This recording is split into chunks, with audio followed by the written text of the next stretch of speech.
Hello મિત્રો, સ્વાગત છે તમારું આપણી યુટ્યુબ ચેનલ ગુજરાત એક્ઝામ ગુરુમાં। તો આજની આપણે આજે ભરતી રહેવાની છે મિત્રો, એક બેન્કિંગ સેક્ટરની જોબ રહેવાની છે। ઓકે, એટલે કે બેંક કઈ છે એ પણ જોઈ લઈએ તો કે આઈડીબીઆઈ બેંક ભરતી 2025। ઓકે, તો આઈડીબીઆઈ બેંક તમને ખબર પડી જાય। ઓકે, તો આના માટે આપણે સંપૂર્ણ માહિતી લઈ લઈશું કે આના માટે તમારી એજ લિમિટેશન શું રહેવાની છે, તમને સેલેરી શું આપવાના છે, ત્યારબાદ તમારી એજ્યુકેશન ક્વોલિફિકેશન શું રહેવાની છે, ત્યારબાદ જે તે મહત્ત્વની તારીખો કે લાસ્ટ ડેટ કઈ છે, કે ફોર્મ કઈ રીતે ભરશો, તમારું સિલેક્શન પ્રોસેસ કઈ રીતે થવાનું છે, આની અંદર તમારી એક્ઝામ છે કે નહીં, જો એક્ઝામ છે તો એની અંદર જે સિલેબસ છે એ શું છે, તો એ સંપૂર્ણ માહિતી આપણે આ વિડીયોની અંદર લઈ લેવાના છે મિત્રો। ઓકે, તો આઈડીબીઆઈ બેંકની આ ભરતી છે, પગાર તમને 45,000 રૂપિયા ચૂકવવામાં આવશે। ત્યારબાદ લાયકાતની વાત કરીએ તો એની ગ્રેજ્યુએશન, ઓકે, એટલે કે BA BCom BSc કોઈ પણ જાતનું ગ્રેજ્યુએશન કરેલું હોય તો પણ તમે એપ્લાય કરી શકો છો। ઓકે, અને સૌથી મહત્ત્વની વસ્તુ એ છે કે 99% લોકો આ ભરતી વિશે ખ્યાલ જ નથી। ઓકે, એટલે તમારા માટે ગોલ્ડન ચાન્સ છે, 99% લોકોને આ ભરતી વિશે ખ્યાલ જ નથી। ઓકે, તો અત્યારે જ એપ્લાય કરી દો। સંપૂર્ણ માહિતી આપણે ડિટેલમાં લઈ લઈશું આ વિડીયોની અંદર। આ વિડીયો જોયા પછી તમને કોઈ પણ જાતની ક્વેરી નહીં રહે અને કોઈ પણ બીજો વિડીયો જોવાની પણ જરૂર નહીં રહે। ઓકે, ઓફિશિયલ નોટિફિકેશન પણ તમને આપણા વોટ્સઅપ અને ટેલિગ્રામ ગ્રુપમાં જોઈન થઈ જજો, એમાં મોકલી દેવાનો છું, એટલે એ પણ તમને મળી રહેવાનું છે। ઓકે, તો ચાલુ કરી દે આજનો આપણો વિડીયો ચાલુ કરતાં પહેલાં વિડીયોના ડિસ્ક્રિપ્શનમાં આપણી ટેલિગ્રામ અને વોટ્સઅપ ગ્રુપની લિંક આપેલી છે, ત્યાંથી ગ્રુપમાં જોઈન થઈ જજો, જેથી કરીને તમને આવી ભરતીની અપડેટ સૌથી પહેલાં મળતી રહે અને ભવિષ્યમાં તમારાથી ફોર્મ ભરવાનું ચૂકી ના જવાય મિત્રો। ઓકે, કારણ કે આપણે આપણી ચેનલ ઉપર ગવર્મેન્ટ તેમજ પ્રાઇવેટ ભરતીની હંમેશા અપડેટ લાવતા રહ્યા છીએ।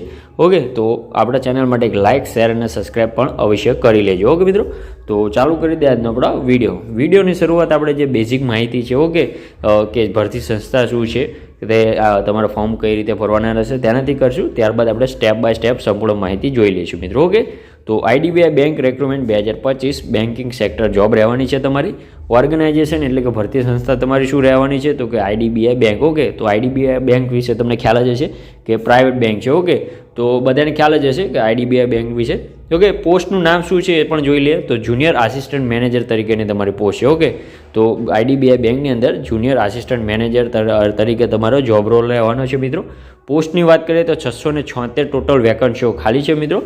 જોબ ટાઈપની વાત કરીએ તો ફૂલ ટાઈમ તમારે જે 8 કલાક છે કે જે તમારે ભરવાના આવતા બેંક સેક્ટરમાં તે તમારે આની અંદર ભરવાના રહેશે। ઓકે, એપ્લાય મોડની વાત કરીએ તો ઓનલાઈન રહેવાનું છે।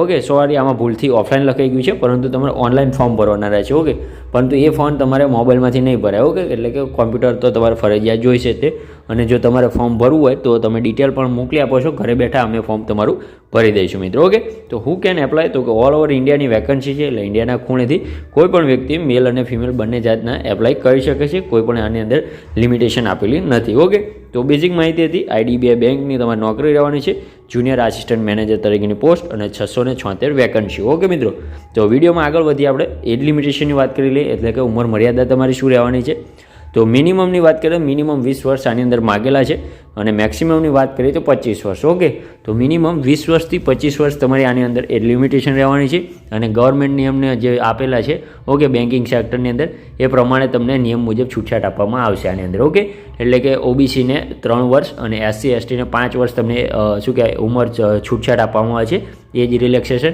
એ તમને આની અંદર મળી રહેવાની છે, એટલે ચિંતા કરવાની કોઈ પણ જાતની જરૂર છે નહીં મિત્રો। ઓકે, ત્યારબાદ વાત કરીએ એપ્લિકેશન ફી તમારી શું રહેવાની છે તો જનરલ અને ઓબીસી કાસ્ટને 1,050 રૂપિયા તમારે ફી ભરવાની રહેશે, અને એની સિવાયને કોઈ પણ કાસ્ટ છે SC ST PWBD, ઓકે, એમને માત્ર 250 રૂપિયા ફી ભરવાની રહેશે। ઓકે, તો એપ્લિકેશન ફીમાં ખ્યાલ આવી ગયો છે।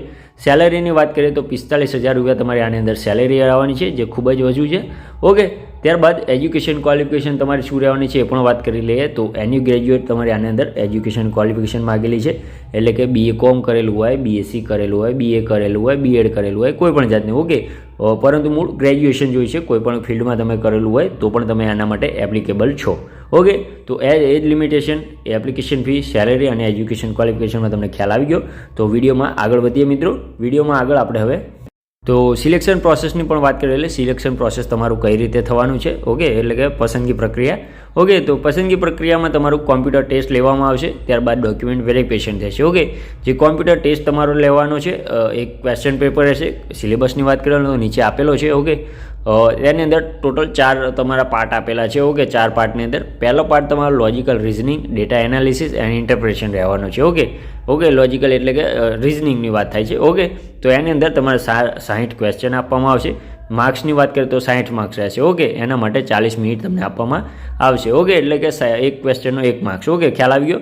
60 અને 40 મિનિટ. ઓકે, ત્યારબાદ જે બીજો પાર્ટ છે આપણો ઇંગ્લિશ લેંગ્વેજનો રહેશે, એટલે કે ઇંગ્લિશ ગ્રામર તરીકેનો, જેની અંદર ટોટલ તમને 40 ક્વેશ્ચન આપવામાં આવશે અને 40 માર્ક્સ રહેશે. ઓકે, એટલે કે 1 માર્ક્સનો 1 ક્વેશ્ચન રહેશે અને એની માટે તમને 20 મિનિટ ટોટલ આપવામાં આવશે મિત્રો. ઓકે, ત્યારબાદ જે ત્રીજો પાર્ટ છે આપણો ક્વોન્ટિટેટિવ એપ્ટિટ્યૂડ એટલે કે મેથ્સ તરીકેનો, જેની અંદર પણ 40 ક્વેશ્ચન રહેશે અને 40 માર્ક્સ રહેવાના છે. ઓકે, એટલે કે એક ક્વેશ્ચનનો 1 માર્ક્સ અને એની અંદર તમને 35 મિનિટ આપવામાં આવશે. ઓકે, ત્યારબાદ જે ચોથો પાર્ટ છે આપણો જનરલ એટલે કે જે જનરલ આવે છે, જનરલ નોલેજ, તે એની અંદર બેન્કિંગની ભરતી છે, એટલે કે ઇકોનોમિક, બેન્કિંગ અવેરનેસ, કોમ્પ્યુટર અને આઈટી તરીકેનો. ઓકે, તો આ ટોટલ 4 પોસ્ટ છે. ઓકે, એની અંદર પણ 60 માર્કનું ક્વેશ્ચન રહેવાના છે અને 60 માર્ક તમારા માર્ક્સ રહેવાના છે. ઓકે, આની માટે માત્ર તમને 25 મિનિટ આપવામાં આવશે. ઓકે, તો ખૂબ જ શું કહેવાય લેન્ધી લાગે એવું છે. ઓકે, પણ ફરજિયાત છે, કારણ કે પગાર પણ એવો આપવામાં આવે છે અને બેન્કિંગ સેક્ટરની ભરતી છે અને ગ્રેજ્યુએશન છે, એટલે કે વધુ લોકો આની અંદર શું કહેવાય પાર્ટિસિપેટ કરવાના હશે. ઓકે, તો સિલેક્શન પ્રોસેસ અને સિલેબસમાં ખ્યાલ આવી ગયો છે. છતાં પણ તમને કોઈ પણ જાતની ક્વેરી હોય તો કોમેન્ટ બોક્સમાં જણાવી દેજો. ત્યારબાદ આપણે ઇમ્પોર્ટન્ટ ડેટ્સની વાત કરીએ. ઇમ્પોર્ટન્ટ ડેટ્સ તમારી શું રહેવાની છે મિત્રો? ઓકે, તો ફોર્મ સ્ટાર્ટ ક્યારથી થાય છે? તો કે 8 મે, એટલે કે આજે અત્યારે ફોર્મ ભરવાના ચાલુ થઈ ગયા છે મિત્રો. અને લાસ્ટ ડેટની વાત કરીએ તો 20 મે તમારી આની અંદર લાસ્ટ ડેટ રહેશે. ઓકે, તો વધુ ટાઈમ નથી આપ્યો અમને, 10 કે 11 દિવસનો ટાઈમ આપેલો છે. ત્યાં સુધી તમારે ફોર્મ ભરી ચલણ ભરી અને સંપૂર્ણ માહિતી રહેશે. કારણ કે ટાઈમ વધુ એટલે નથી આપ્યો, કારણ કે અમને એક્ઝામ ડેટ પણ આપી દીધેલી છે 8 જૂન. ઓકે, તો અત્યારે તમે ફોર્મ ભરશો તો મહિનામાં તમારી નોકરી પાકી રહેશે. ઓકે, રિઝલ્ટ પણ ફટાફટ આપી દેશે. ઓકે, કારણ કે અર્જન્ટ હાયરિંગ છે. ઓકે, તો 8 તારીખે તમારું ફોર્મ ભરાય છે, 20 તારીખ તમારી લાસ્ટ ડેટ છે અને આવતી 8એ તમારા એક્ઝામ રહેશે. ઓકે, તો ખૂબ જ ઝડપી પ્રક્રિયા છે. ઓકે, તો શાંતિથી શું કહેવાય, પહેલાં જે હું ગ્રુપમાં મોકલી દઉં છું, તમે જોઈન ના થયા હોય તો ગ્રુપમાં જોઈન થઈ જજો. તો આ PDF હું તમને આની અંદર ફૂલ નોટિફિકેશન મોકલી દઈશ, તો શાંતિથી પહેલાં વાંચી દેજો, ત્યારબાદ ફોર્મ ભરી દેજો. ત્યારબાદ જે તમારી શું કહેવાય વાંચવાની જે ચાલુ કરી દેજો, જેથી કરીને એક્ઝામ ખૂબ જ નજીક છે, માત્ર મહિનાનો ટાઈમ છે, એટલે કે મહિનાની અંદર તમારી નોકરી આવી જશે. તમારે શું કહેવાય એક્ઝામ ડેટ 8 તારીખ છે, એટલે કે જૂન મહિનામાં તો તમારું રિઝલ્ટ પણ આવી જશે અને જુલાઈ મહિનાથી તમારું શું કહેવાય ચાલુ થઈ જશે જોબ. ઓકે, તો જે પણ તૈયારી કરે છે તેના માટે ઓલ ધ બેસ્ટ. અને કોઈ પણ જાતની ક્વેરી હોય તો કોમેન્ટ બોક્સમાં જણાવી દેજો, તો જરૂરથી આપણે એનું નિરાકરણ લાવી દઈશું મિત્રો. તો આપણી ચેનલ માટે એક લાઇક, શેર અને સબસ્ક્રાઈબ તો કરી દેજો, કારણ કે ઘણી બધી મહેનતથી તમારા માટે આ વિડીયો બનાવીશું. આ વિડીયોની અંદર આપણે સંપૂર્ણ માહિતી કવર કરી લીધી છે કે જે ભરતી છે તેની માટે તમારી પોસ્ટ કઈ રહેવાની છે, તેના માટે તમારી એજ લિમિટેશન શું છે, સેલેરી શું છે, તમારી એપ્લિકેશન ફી ભરવાની કેટલી છે અને જે સિલેક્શન પ્રોસેસ છે એ કઈ રીતે છે, તમારી ટેસ્ટ રહેશે, એની અંદર કયા કયા સિલેબસના તમારા એક્ઝામના ક્વેશ્ચન રહેશે એ પણ લઈ લીધું છે. ત્યારબાદ ઇમ્પોર્ટન્ટ ડેટ્સ જેવી કે ભરતી પરીક્ષા ક્યારે છે, ફોર્મ ક્યારે છે, સંપૂર્ણ માહિતી આપણે લઈ લીધેલી છે. ઓકે, તો આપણી ચેનલ માટે એક લાઇક, શેર અને સબસ્ક્રાઈબ કરી દેજો. અને ઘણા બધા વિડીયો પણ આપણા ગ્રુપમાં આવ્યા છે ચેનલમાં, એ પણ જોઈ લેજો, જેથી કરીને કોઈને નોકરી લાગી શકે મિત્રો. ઓકે, તો મળીએ નવા વિડીયોમાં નવી ભરતી સાથે. ત્યાં સુધી જય હિન્દ, જય માતાજી મિત્રો.